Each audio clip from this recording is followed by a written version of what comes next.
The story begins with a quick reminder of what happened before.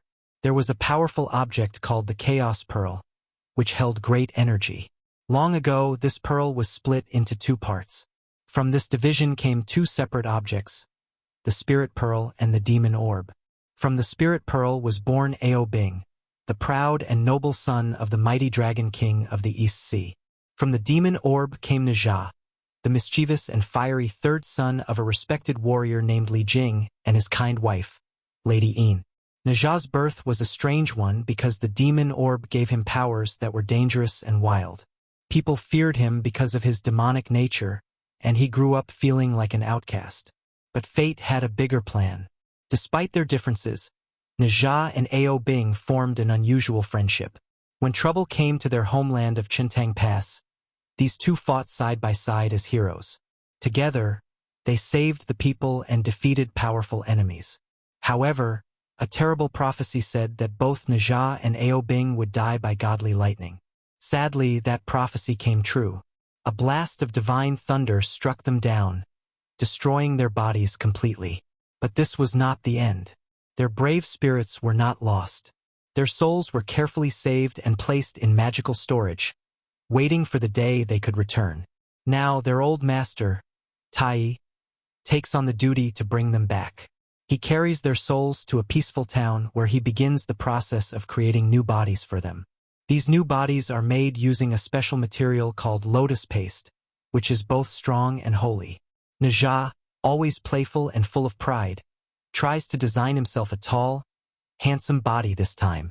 He dreams of looking heroic and dashing. But his attempts fail in funny ways, and after several tries, he gives up and settles for his usual childlike form. When both boys' bodies are finally ready, Master Tai places them inside the sacred lotus for the final step of their rebirth. But just then, danger comes knocking. The peaceful Chintang Pass is suddenly attacked by an old enemy, Shun Gongbao, a cunning and dangerous warrior who once served as Aobing's master. Gongbao now works with the Longs, the mighty dragon kings of the four seas.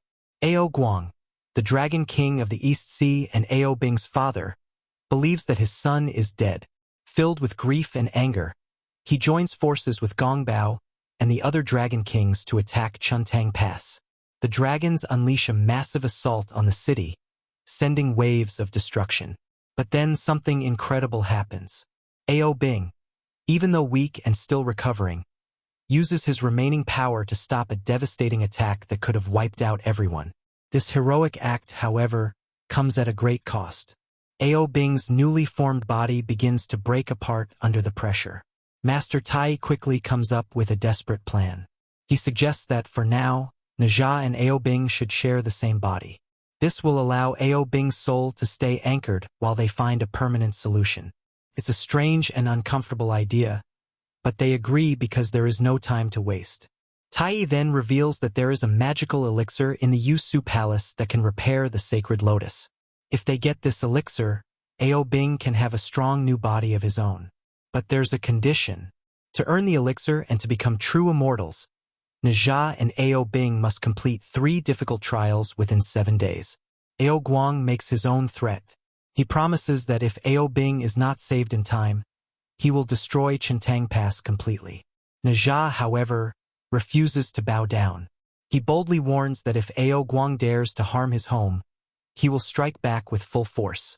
Soon after, the townspeople gather to see Najah and Aobing off. Li Jing and Lady Yin are there too. Lady Yin tries to hug her son before he leaves, but Najah, shy and embarrassed, dodges her affection. The boys then board Tai's flying pig and set off for their training before heading to Yusu Palace. During the journey, Najah swallows a special sleeping pill that allows Aobing to take full control of their shared body. At the palace, they meet Immortal Wuliang, a calm yet powerful leader of the Chan sect. He is accompanied by his 2 main disciples, Diro and Krana. These immortals are strict and proud of their status. When Najah wakes up, he takes control again and asks Krana to show him the bathroom. But Najah being Najah, things go terribly wrong. He mistakes bowls of sacred water for toilets and ends up peeing in one. Later, he learns in horror that these bowls were for drinking water, leaving him embarrassed and panicked. Meanwhile, Back in Chuntang Pass, Shin Gongbao begins his new duty of guarding the city. He trains hard with his monster-like creatures. Soon, his younger brother Shin Xiaobao shows up unexpectedly. Far away, Nejia and Ao Bing prepare for their first trial, clearing out a village overrun by marmot demons. When they arrive, Nejia causes trouble right away by knocking food out of one demon's hand. This alerts the leader, and chaos breaks out. Nejia tries to fight but ends up relying on Ao Bing, who takes over and skillfully defeats the enemies. But things get messy when Nejia accidentally drinks soup that had sleeping pills dropped into it. He vomits it out but then drinks it back just to regain strength. It's a hilarious yet disgusting scene. Eventually, the disciples capture the marmots, and the first trial is complete. Next comes the second trial, where they must face a powerful beast master who trains animal demons near a waterfall.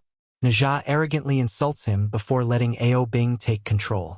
Ao Bing fights well, but the beast master uses electricity from the water to grow stronger.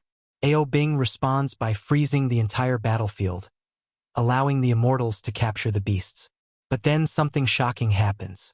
Shin Xiaobao appears. He is the beast master's son.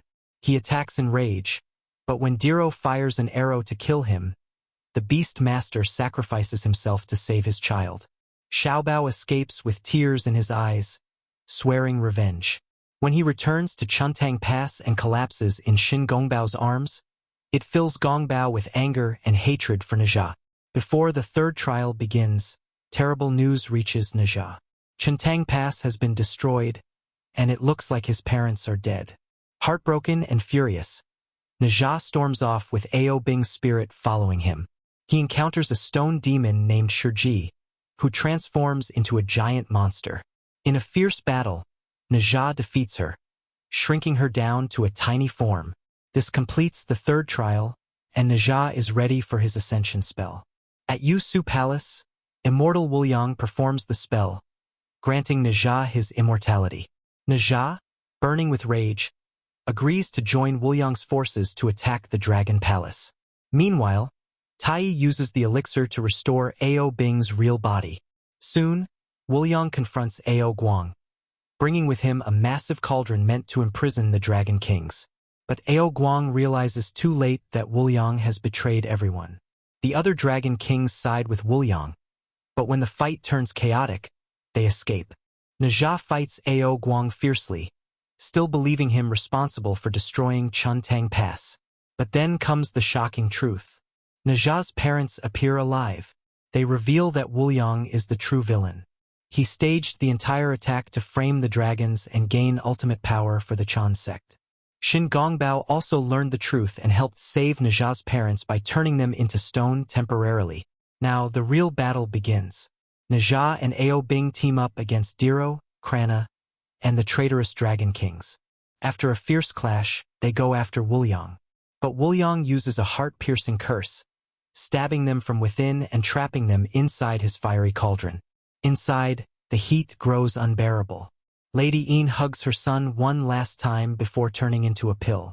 Her sacrifice drives Nejia into unstoppable rage.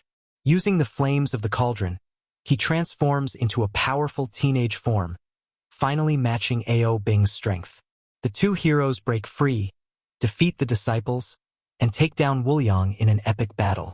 Wuliang grows into a monstrous form, sprouting branches like a living tree, but Nejia and Ao Bing crush him with their combined might.